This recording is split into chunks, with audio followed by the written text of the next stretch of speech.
Hello friends, Jai Jinendra. Welcome to our very special program. Today we have Dr. Vikas Jain. So let's welcome him. Rolling. Sir, welcome to our show. Jai Jinendra. Thank you, जय Jinendra. Cancer की अगर हम बात करते हैं और आपके पास बहुत सारे पेशेंट्स आते होंगे एंड धीरे धीरे हमें भी ये पता लग रहा है, हम उससे अवेयर होते जा रहे हैं कैंसर सिर्फ एक नॉर्मल कैंसर नहीं है, आपकी बॉडी में कहीं भी किसी भी रूप में फॉर्म हो सकता है। जब भी कोई पेशेंट आपके पास आता है कि उसको कैंसर है, तो क्या आप डायरेक्ट से सर्जरी के लिए बोल देते हैं या देयर आर सर्टेन थिंग्स जो हम दवाइयों के थ्रू भी उसे सेव कर सकते हैं and there is thing chemotherapy के माध्यम से भी हम कर सकते हैं, तो क्या चीजें हैं ये? सबसे पहले वो कंसेप्ट क्लियर कर एक्चुअली जब कैंसर का पेशेंट आता है और पहले से बाहर से अगर डायग्नोस होकर के आता है तो सबसे पहले तो हमें उसे स्टेज का वर्कअप करना पड़ता है। ऐसे नहीं कि सीधे पेशेंट को सर्जरी बोल दिया जाए और ऑपरेशन थिएटर में भेज दिया जाए।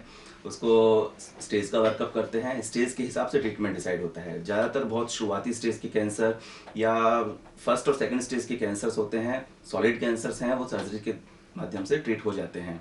जो बहुत ही एडवांस स्टेज के कैंसर्स होते हैं उनमें हमें डिसाइड करना रहता है कि पहले कीमोथेरेपी दी जाए, उसके बाद सर्जरी की जाए या रेडियोथेरेपी दी जाए। वो पेशेंट की स्टेज टू स्टेज डिपेंड करता है। डायरेक्ट सर्जरीज बहुत अर्ली स्टेज के कैंसर्स में पॉसिबल होती है या फिर बहुत ही एडवांस स्टेज के ऐसे कैंसर्स हैं जिनको सर्जरी से निकाला तो नहीं जा सकता, लेकिन उनके कुछ सिम्टम्स को हम सर्जरी के माध्यम से ट्रीट कर सकते हैं। जैसे किसी पेशेंट को जॉइंडिस है तो जॉइंडिस के लिए हम उसको पित्त की नली को बाईपास कर देते हैं, या किसी की आंतों में कैंसर के कारण रुकावट आ गई है तो उसको हम बाईपास कर देते हैं। तो ऐसे बहुत एडवांस स्टेज के कैंसर्स जिनको केवल सिम्टम्स को ठीक करने के लिए सर्जरी की जरूरत पड़ सकती है। आपने तीन चीज बोली है यहाँ पे, like early stage, advance stage and symptoms. Three major things जो आपने यहाँ पर क्लियर किया है। तो ये तीनों सर्जरी का पार्ट कैंसर कैसे हो सकता है? मैं थोड़ा सा कंफ्यूज हो गई, क्योंकि अगर हमारे अर्ली स्टेज पे हम कर रहे थे तो सर्जरी क्यों हो रही है? क्योंकि अर्ली स्टेज पे नॉर्मली कहते हैं कि अगर कोई किसी चीज को हम रेक्टिफाई कर सकते हैं स्टेज 1 पे, तो व्हाई नीड अ सर्जरी? ठीक है। And secondly you said symptoms, symptoms की सर्जरी कैसे की जाती है? थर्डली यू सेड लाइक कि लास्ट एडवांस स्टेज, तो एडवांस स्टेज पे क्या सिर्फ सर्जरी? आई मीन ये थोड़ा सा कंफ्यूजिंग है, प्लीज क्लियर कर दीजिए। ठीक है, हम तीनों पॉइंट्स को नंबर वाइज लेते हैं। जो बहुत एक्चुअली जो कैंसर होता है वो या तो किसी ऑर्गन पर्टिकुलर में होता है, जो हम सॉलिड कैंसर बोलते हैं, या फिर ब्लड के कैंसर्स होते हैं। ब्लड के कैंसर्स में सर्जरी का कोई रोल नहीं होता। ठीक है। जो सॉलिड कैंसर्स होते हैं वो कैंसर क्या होता है, एक बीमारी जिसमें कि सेल्स जो बॉडी के ऑर्गन है वो बहुत तेजी से प्रोड्यूस करने लगता है उस हिस्से को। तो उस हिस्से को जो सेल एबनॉर्मल हो गए हैं, जो तेजी से ग्रो कर रहे हैं, उन एबनॉर्मल सेल्स को बॉडी से निकाल देना ही मेन ट्रीटमेंट रहता है। तो इसलिए बहुत शुरुआती स्टेज में जो फैले नहीं है, एक ही जगह पे लोकलाइज सेल है और बहुत तेजी से बढ़ रहे हैं, तो उनको पूरे ही पार्ट को अगर निकाल दिया जाए तो फिर उनकी फर्दर ग्रोथ होने की पॉसिबिलिटी बहुत कम हो जाती है। इसलिए जो शुरुआती स्टेज में आप बोल रहे हैं कि रेक्टिफाई हो सकती है, वो रेक्टिफाई करने का तरीका ही सर्जरी है, जिसमें हम बीमारी को पूरा बाहर निकाल देते हैं। उसके बाद चांसेस नहीं होता है कि बहुत रेयर चांसेस होते हैं, वो भी इसलिए क्योंकि हम आंख से जो 1 सेंटीमीटर या बड़ी बीमारी हो तो देख सकते हैं, लेकिन अगर कुछ पार्टिकल्स अगर कहीं और बॉडी में हैं जो हमें किसी भी इन्वेस्टिगेशन में दिखाई नहीं देंगे, जो हमें आंखों से तो किसी तरह से दिखते ही नहीं है, तो इस कंडीशंस में वो सेल्स शुरुआती स्टेज में भी 10% केसेस में वापस दोबारा बीमारी बनके बाद में आ सकते हैं। अगर कोविड होके अगर निकल जा रहा है किसी इंसान को और उसके बाद वो सर्जरी के लिए आता है, कोविड के बाद भी बॉडी हमारी बहुत वीक होती है, उस वक्त सर्जरी कितना ज्यादा उनके लिए बेनिफिशियल रहेगा? एक्चुअली सर्जरी के लिए हमें मतलब जनरल वीकनेस से कोई फर्क नहीं पड़ता है, कि हमें एक्चुअली एनेस्थीसिया के हिसाब से पेशेंट की फिटनेस डिसाइड करनी पड़ती है। एनेस्थेटिस्ट देखते हैं, ब्लड टेस्ट वगैरह होते हैं, अगर पैरामीटर्स के हिसाब से पेशेंट फिट है तो और पेशेंट सिम्टम नहीं है उसको कोविड की कोई भी, तो सर्जरी सेफली की जा सकती है। कोई दिक्कत नहीं। अगर पेशेंट कोविड से इन्फेक्टेड है, उसके सिम्टम्स हैं, उस दौरान हम लोग सर्जरी प्रेफर नहीं करते, पेशेंट के लिए भी और हमारे मेडिकल स्टाफ के पॉइंट ऑफ व्यू से भी, ताकि औरों को भी ना फैले और पेशेंट की भी इम्यूनिटी थोड़ी सी इंप्रूव हो जाए। जैसे ही सिम्टम्स रिजॉल्व होते हैं वैसे ही हम पेशेंट्स के लिए सर्जरी हमेशा रिकमेंड करते हैं, अगर वो पेशेंट फिजिकली फिट है तो। और अगर किसी की सर्जरी हो चुकी है और उसके बाद वो कोविड इन्फेक्टेड होता है, तो कुछ चांसेस है मेजर होने के? हमारे पेशेंट्स में ऐसा बहुत बार हुआ है। पेशेंट की एक्चुअली और अदर कोमोबिडिटीज पे भी बहुत कुछ डिपेंड करता है। अगर पेशेंट पहले से डायबिटिक है या और भी कोई बीमारी या कोई मेडिसिन लॉन्ग टर्म लेता है, तो इनका जो मिला जुला इफेक्ट है वो थोड़ा बहुत वेरिएशन लाता है उनके रिजल्ट में। पर सर्जरी के बाद ऐसे भी पेशेंट्स हैं हमारे, कोविड इन्फेक्ट हुए हैं, उनको कोई सिम्टम ही नहीं आया कोविड के। ओके। एक पेशेंट हमारी, मुझे याद है, एक ओवरी कैंसर की थी पेशेंट, जिसकी हमने 2 बार सर्जरी की थी अलग अलग कारणों से। उसके बाद फिर वो कोविड से इन्फेक्ट हुई, कोविड का उसे कोई सिम्टम नहीं हुआ। उसके बाद उसने अपनी पूरी कीमोथेरेपी कंप्लीट करी और फॉलोअप में भी वो रेगुलर हमारे पास आ रहे हैं। कीमोथेरेपी जब तक सिम्टम है तब तक हम रोकते हैं, सारी मेडिकेशन वहाँ पर बंद होती है, मेडिकेशन वहाँ पर बंद रखते हैं। हाँ, हाँ। उसके बाद जैसे ही सिम्टम फ्री हुआ पेशेंट, 3-4 दिन बिना सिम्टम्स के निकले, हाँ, और वापस से उसकी कीमोथेरेपी शुरू हो जाती है। उससे कोई रिलेट नहीं है कि उनको कोविड हो रखा था तो हमें अभी वेट करना होगा। जरूरत से 4-5 दिन सिम्टम फ्री सफिशिएंट होते हैं, उससे ज्यादा वेट करने से फिर वो इफेक्टिवनेस कीमोथेरेपी की कम हो जाती है। ओके। पेशेंट की अगर जनरल कंडीशन ठीक हो गई है तो फिर हम कीमोथेरेपी भी स्टार्ट करते हैं। ठीक है। ओके। कैंसर पेशेंट में कितना ज्यादा, अगर एक नॉर्मल पेशेंट है जो कैंसर हो रखा है और एक कोविड वाला जो पेशेंट है, ठीक है, उनके कंपैरिजन में अगर हम बात करें कौन रिकवर जल्दी करेगा? ये ऑब्वियस सी बात है, कोविड जिनको नहीं हुआ वो करेंगे, या देयर आर चांसेस कि कोविड वाला रिकवर कर सके, उसकी बॉडी अंदर इंटरनल कितनी वो इम्यूनिटी स्ट्रांग थी, या क्या, इन सब चीजों पे डिपेंड करते हुए क्या डिफरेंस है दोनों में? अभी तक की जो स्टडीज हमने देखी हैं उसमें जो पेशेंट्स लंग कैंसर से इफेक्टेड हैं और या फिर जिन्हें ब्लड से रिलेटेड कैंसर हैं, उन लोगों की एक जनरलाइज्ड इम्यूनिटी कमजोर रहती है। इसके अलावा जो कोविड का सबसे ज्यादा इफेक्ट होता है वो लंग्स पे होता है, और लंग का ही कैंसर है तो लंग्स की खुद की ताकत एक सामान्य पेशेंट से कम होती है। तो इन 2 केसेस में स्टडीज में हमने देखा है कि कोविड की सीवियरिटी, उसके लक्षण भी ज्यादा आते हैं, सीवियरिटी भी ज्यादा रहती है, ओवरऑल आईसीयू एडमिशंस भी इन मैलिग्नेंसीज में, इन कैंसर्स में ज्यादा है। बाकी कैंसर्स में ऐसा कोई मेजर डिफरेंस हमें देखने को नहीं मिलता है, नॉर्मल रहता है। इसलिए सिम्टम वाइज या सीवियरिटी वाइज बाकियों में केवल कैंसर के कारण ज्यादा सिम्टम्स ऐसा कुछ ऐसा देखा नहीं गया है।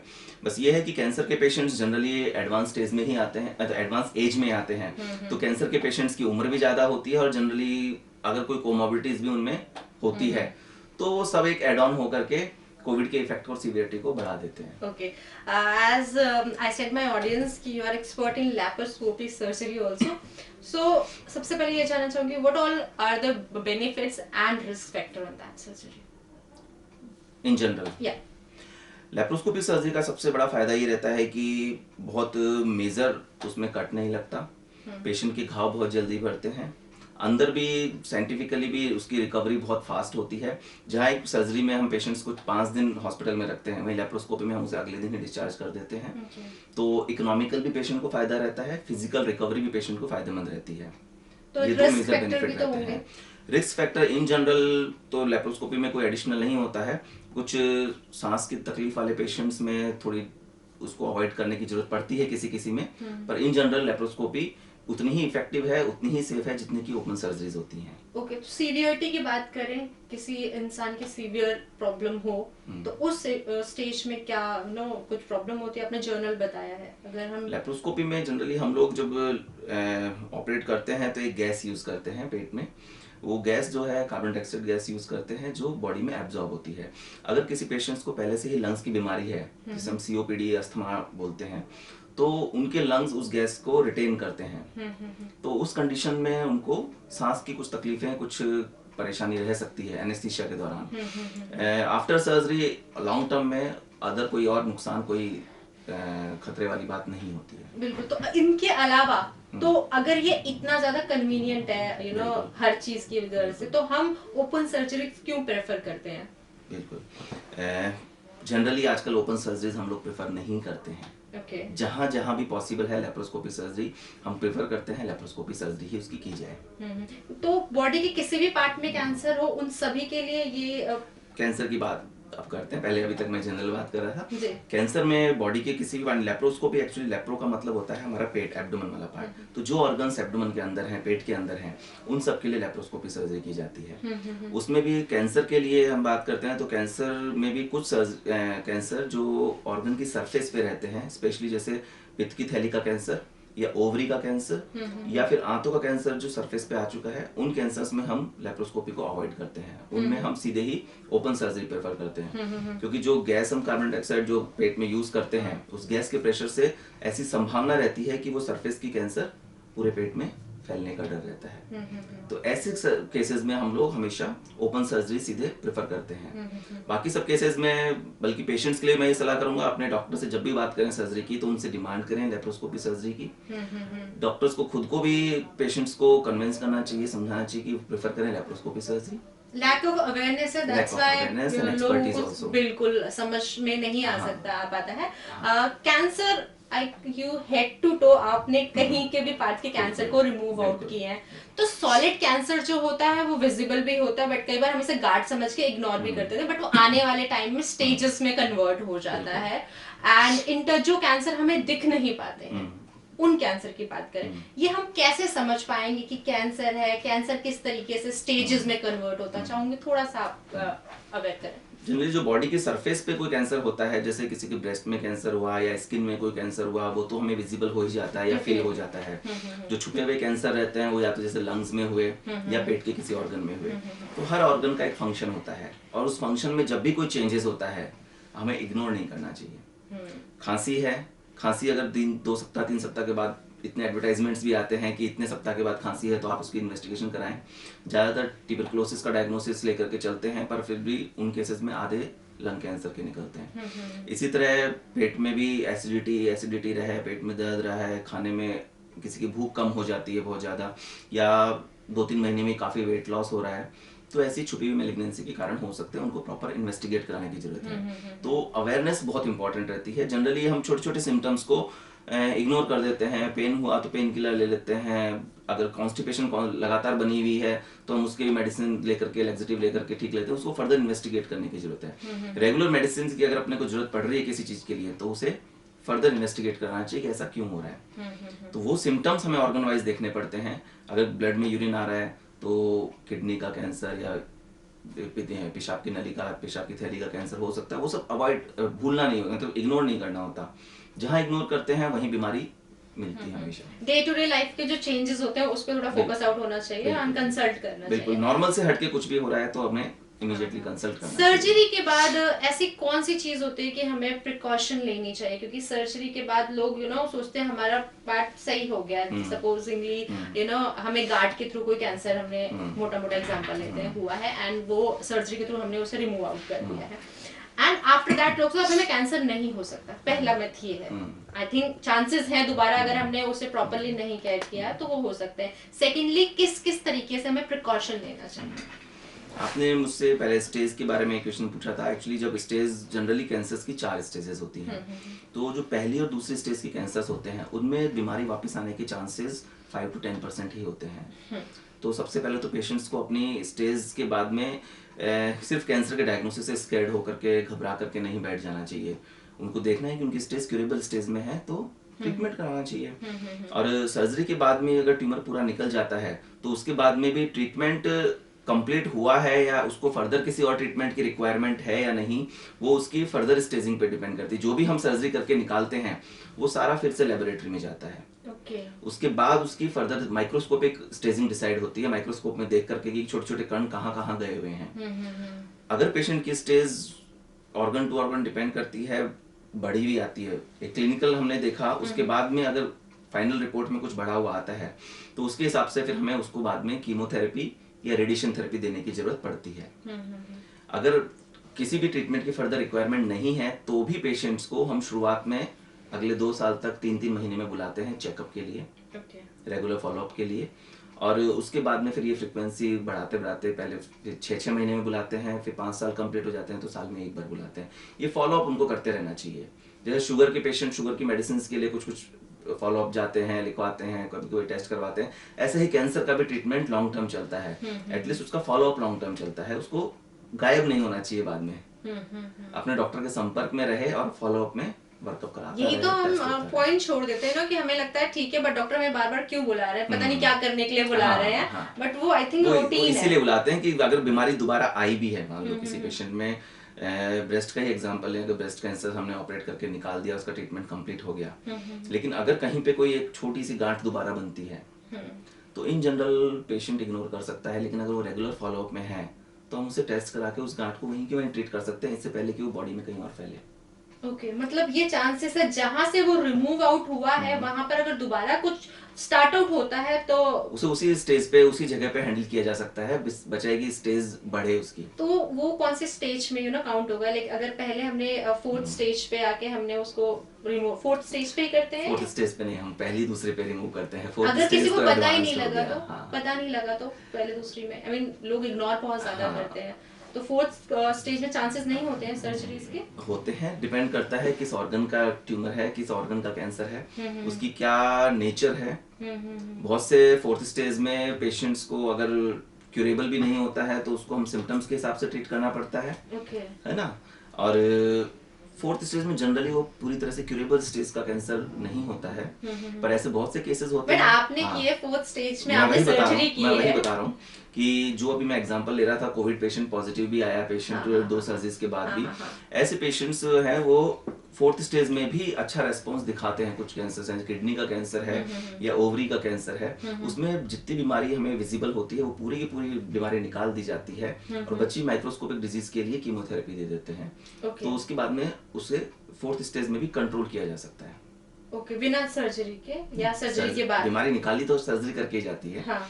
लेकिन उसके बाद उसके रिकरेंस जहां भी है जो माइक्रोस्कोपिक डिजीज है उसके लिए उसको कीमोथेरेपी दी जाती है। ओके तो ये प्रोसेस लंबा चलता रहता है? लंबा चलता है। तो उसके बाद कितने टाइम के लिए वो कीमोथेरेपी दी जाती है हमें? कीमोथेरेपी के हर बीमारी के अलग अलग प्रोटोकॉल होते हैं, किसी में 6 महीने दी जाती है, किसी में 8 महीने दी जाती है, किसी में साल भर दी जाती है। हर कैंसर की नेचर अलग होता है। कैंसर एक सिंगल टर्म है लेकिन वो एक बीमारी नहीं होती है। Cancer is a spectrum of disease, बहुत सारे अलग अलग तरह के कैंसर होते हैं। कुछ कीमोथेरेपी को रेस्पॉन्स भी नहीं करते बिल्कुल भी, कुछ रेडिएशन को रेस्पॉन्स नहीं करते। तो उन्हीं के हिसाब से कि वो किस दवाई को रेस्पॉन्स, कीमोथेरेपी में भी हजारों तरह की दवाइयां हैं। अच्छा। उसमें फर्दर टारगेटेड थेरेपीज भी होती हैं जो उसकी जेनेटिक्स के हिसाब से उसको टारगेट करके दी जाती है। ओके। तो वो डिपेंड करता है कि कौन सी बीमारी है, कौन सा कैंसर है, उसके हिसाब से दवाई डिसाइड की जाती है। ओके तो जैसा हम बात कर रहे थे कि अगर किसी स्टेज पे हमने वो रिमूव कर दिया है, ठीक है, सेकंड स्टेज थर्ड स्टेज पे हमने वो रिमूव आउट कर दिया और सडनली उस पे कुछ दोबारा से कैंसर फॉर्म प्रॉब्लम फॉर्म होना शुरू होती है, तो उसको हम कौन सा स्टेज कंसीडर करते हैं? उसकी स्टेजिंग तो एक्चुअली उसको रिकरेंट कैंसर बोलते हैं, स्टेजिंग नहीं बोलते हैं।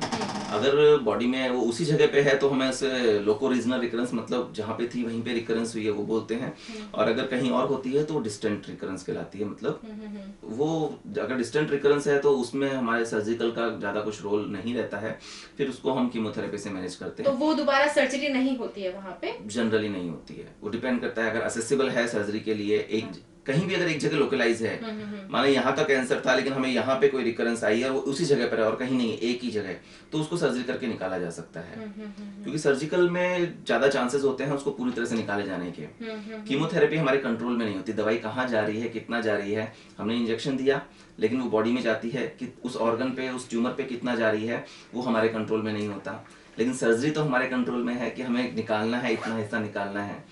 तो लोकलाइज डिजीज एक ही जगह पे अगर ट्यूमर बना हुआ है तो उसे सर्जरी करके निकाला जा सकता है। अगर बिखर गया है, जगह जगह हो गया है, तो फिर उसमें सर्जरी का कोई रोल नहीं है। इज देयर चांसेस कि एक बॉडी में कई जगह कैंसर हो सके? बिल्कुल हो सकता है। वही स्टेज एडवांस होती है, जैसे एक जगह का कैंसर पहले एक ऑर्गन में रहता है, फिर ब्लड के थ्रू फैलता है, ब्लड में उसके पार्टिकल्स जाते हैं, फिर ब्लड जहां जहां जाता है वहां पे कैंसर सेल भी जाते हैं और कहीं भी जहाँ करके वो वहां बैठ जाते हैं तो वहीं पे ग्रो करना शुरू कर देते हैं।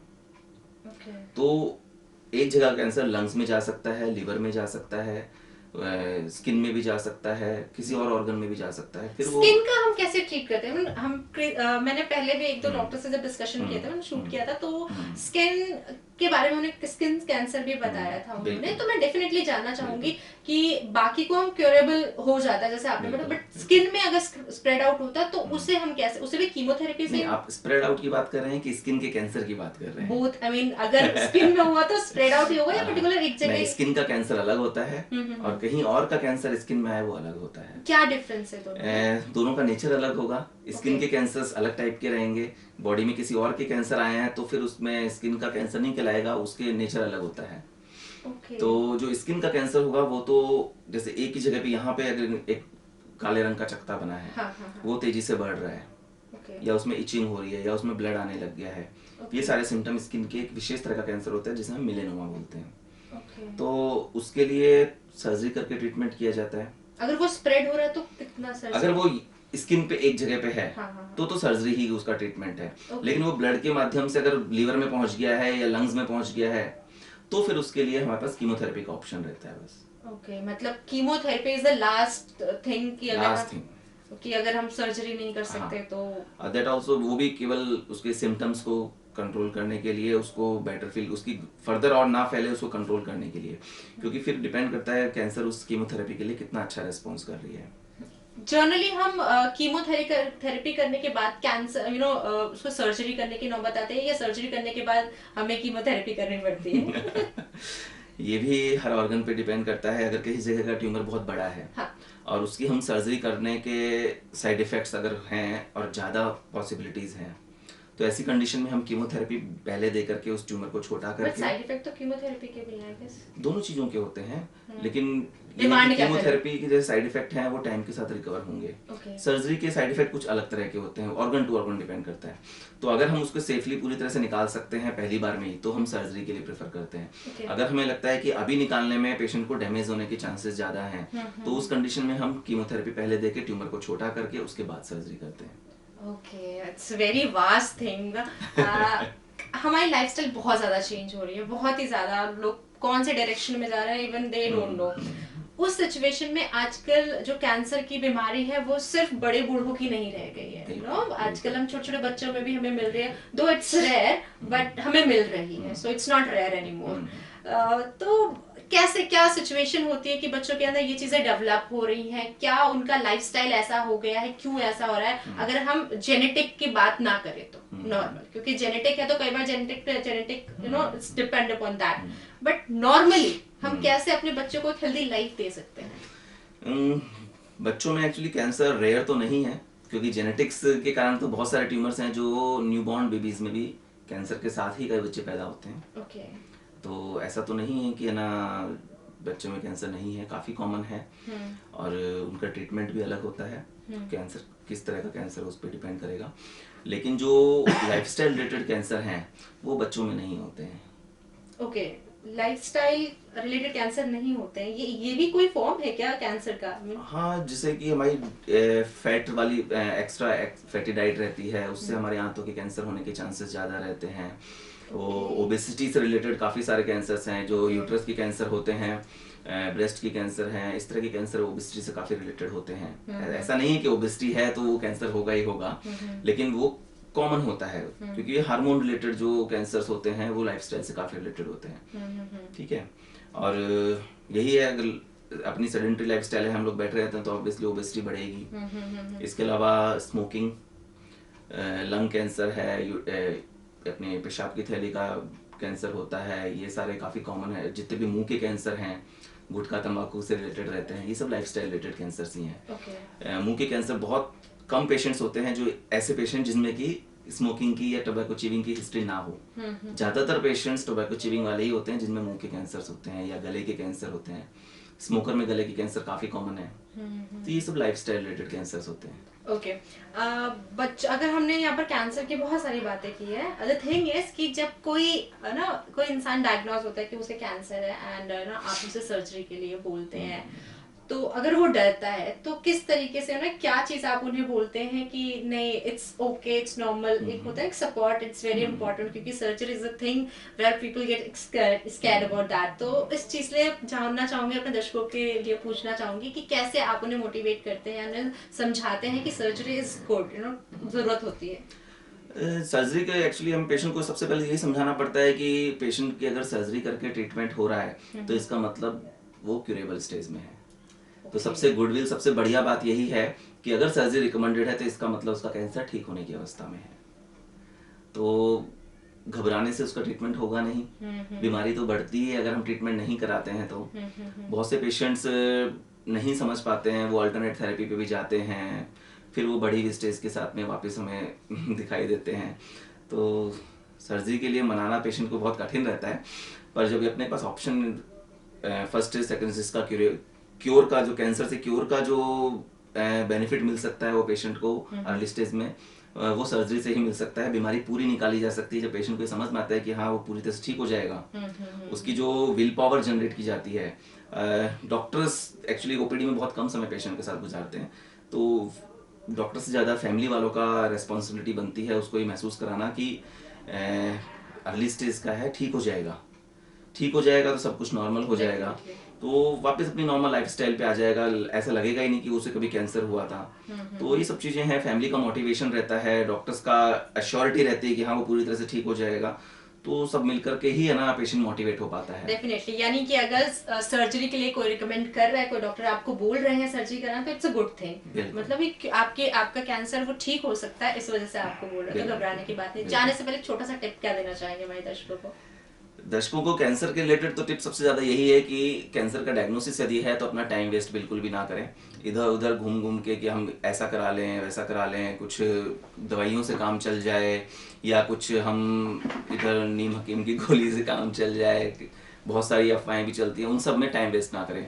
जो रिकमेंडेड ट्रीटमेंट है, ऑथेंटिक ट्रीटमेंट है, इंटरनेशनली एक्सेप्टेड ट्रीटमेंट है, उस पर जाएं और अर्ली स्टेज का फ़ायदा उठाएं कि जितना जल्दी ठीक हो जाए उतना अच्छा है। नहीं तो कैंसर किसी को बख्शता नहीं है, स्टेज बढ़ने से पहले उसको कंट्रोल करना जरूरी है। डेफिनेटली, यानी कि अगर कंट्रोल करेंगे तो कैंसर का इलाज बिल्कुल संभव है, बिल्कुल डरने संभव की है, बात नहीं बिल्कुल है। संभव सो है। डोंट ट्रीटमेंट वेस्ट कराएं और टाइम। फॉलो अप में रहें। Definitely, thank you so much for being here, thank you so much.